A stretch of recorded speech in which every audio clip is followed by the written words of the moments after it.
PSA, any NSX owners running KW suspension, and it's really bouncy once you lower it. So here's gonna be the issue. So you installed your cup kits, you got lower springs, shorter springs, and cut the bump stops. You reinstalled everything correctly, but your ride height or your ride quality is shit. So here's what happens. Once the suspension compresses, it's hard, you can't visualize it now, but this helper spring compresses, and then check this out. Hold on. All right, so continuation. So I removed this bump stop's been cut, right? You would think everything's fine, but the issue is this dust shield, this dust boot thing, the diameter of this is larger than the helper spring. So when you're really low, the dust shield wants to, or it needs to go inside of the helper, the reducer, but it doesn't. So there's your bottleneck. So the solution is get rid of this black dust boot and you'll be good. How's it going, fellow NSX DIYers? So I've been wanting to make this video for a long time now. I had posted a DIY, well not DIY, but I guess a small little PSA on NSXprime many years ago.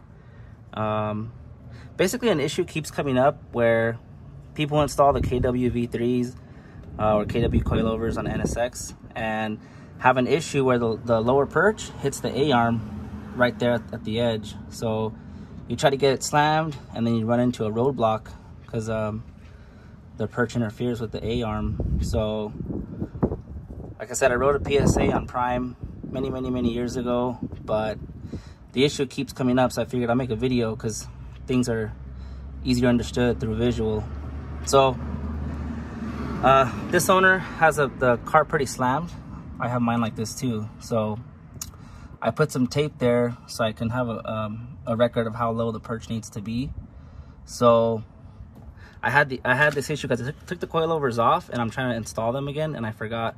It's been a while since I've taken these off, so you definitely need to follow this instruction if you want to avoid mangling these purple perches here. Anyways, so before you install the coilover back onto the car, you're gonna need to loosen up that small Allen bolt right there, and then swivel the lower perch to high enough to where it clears the A-arm, and then once you do that, you can fasten the lower bolt there at the bottom. Obviously the nut's not on yet, but anyways, so once you have that installed, then you can start the process to lower the perch all the way to slammed ride height. So that's what we're gonna do now. Oh yeah, so the way to slam it down, get a jack and put it right under the A-arm. So what we're gonna do is I'm gonna lower the perch and jack up the car from the A-arm simultaneously. What that's gonna do is it's gonna create more clearance underneath the perch, so you have room to keep slamming it down to lower the perch more without mangling the edges of this purple perch here. This is actually like a Delrin plastic of some sort, so you don't want to mess this up. Anyways, so here we go.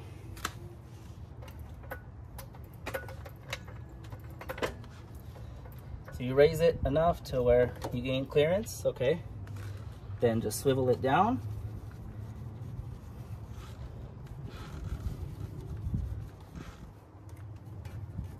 Swivel it down as much as you can just before it's about to hit. All right, so it's about to hit right there. So then jack the A-arm up a little bit more. All right, gain some more clearance. Keep swiveling. And there's no tension really. There's no spring tension, so that's why I can do this by hand very easily. All right, it's about to hit, so give it a nice jack off.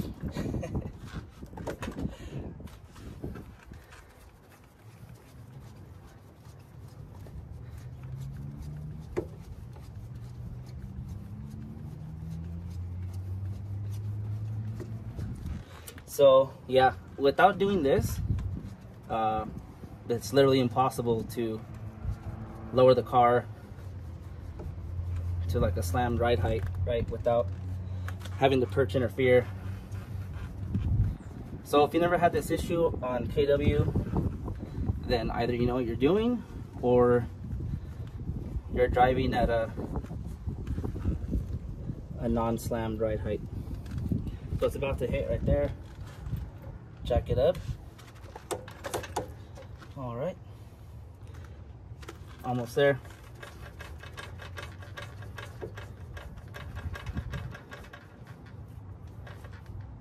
And that's exactly where our ride height needs to be. So check out the clearance under the 8-arm. So without doing this, there's no physical way to get to this ride height. And there you have it.